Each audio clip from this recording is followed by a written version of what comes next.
Hello everyone, welcome সবাইকে। আজ নিয়ে এসেছি তোমাদের জন্য খুব ছোট্ট একটি রেসিপি, যেটা খুব সহজেই বাড়িতে তৈরি করা যায়। স্পেশালি ঘরে থাকা উপকরণ দিয়ে আপনারা এটা বানিয়ে ফেলতে পারবেন। তো প্রথমেই আমি 3টে ওভাররাইপ বানানা এবং হাফ কাপ মতন ব্রাউন সুগার নিয়ে ম্যাশ করে নিচ্ছি একসাথে।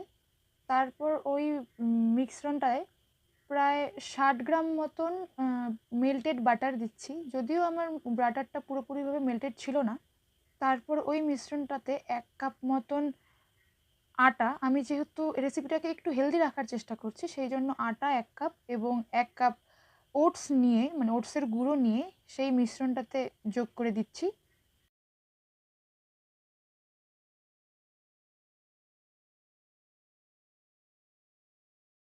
তারপর ওই মিশ্রণটিতে 1 teaspoon cinnamon powder, 1 teaspoon baking powder এবং হাফ টিস্পুন বেকিং সোডা যোগ করে নিচ্ছি। তারপর মিশ্রণটাকে একটু ভালোভাবে মিশিয়ে নিচ্ছি।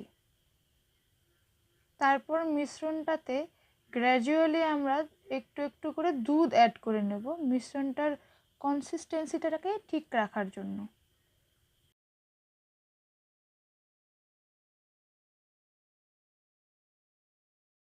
সব শেষে একটা ডিম যোগ করে নিচ্ছি।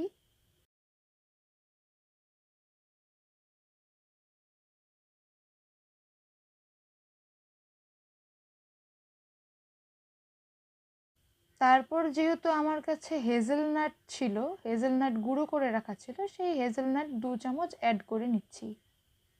তারপর মিশ্রণটাকে ভালোভাবে মিশিয়ে নিয়ে তাতে নিজের পছন্দ মতন যে কোনো নাটস দিতে পারো, আমি এখানে আখরোট ব্যবহার করেছি।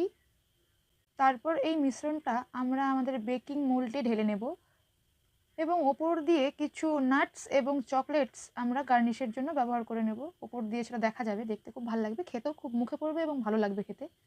তারপর মোল্ডটিকে মাইক্রোওয়েভে দিয়ে দেবো, প্রিহিটেড মাইক্রোওয়েভে দিয়ে দেবো 40 থেকে 45 মিনিটের জন্য, যেটা 180 ডিগ্রি সেন্টিগ্রেডে বেক হবে।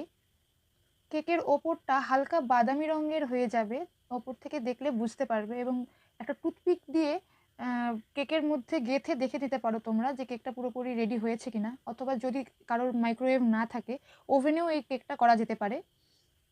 40 to 50 মিনিটস পর বের করে নিয়ে চেক করে নেবেন একবার করে যে কেকটা হয়ে গেছে কিনা। আমার কেকটা তৈরি হয়ে গিয়েছিল। রইল কিছু ছোট ক্লিপস। অবশ্যই বাড়িতে কেকটা বানিয়ে দেখবেন কেমন